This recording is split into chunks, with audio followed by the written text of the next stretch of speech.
today I'm going to cook Nilagang Manok. Here's the ingredients. Chicken, corn, potato,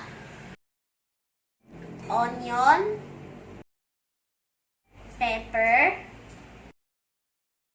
pechay,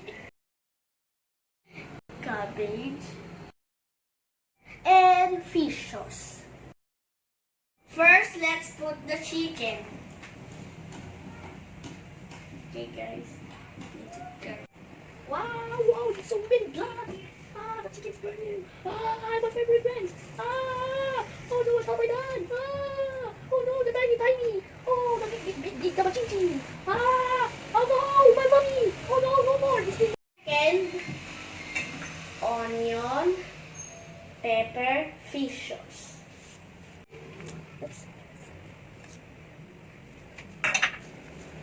Cover it and wait for 5 minutes. Now let's cook the corn and the potatoes.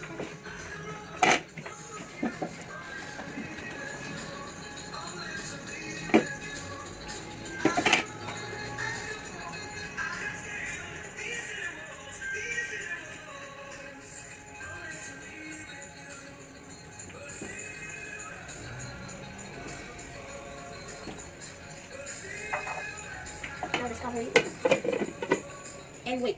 Let's cook the cabbage.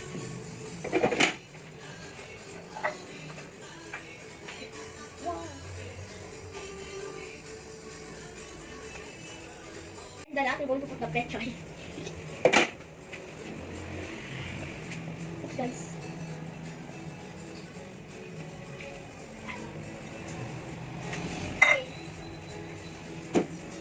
And wait for 3 minutes. It's already cooked. Let's transfer it in a bowl. Ready to serve. Please subscribe to our channel and big thumbs up.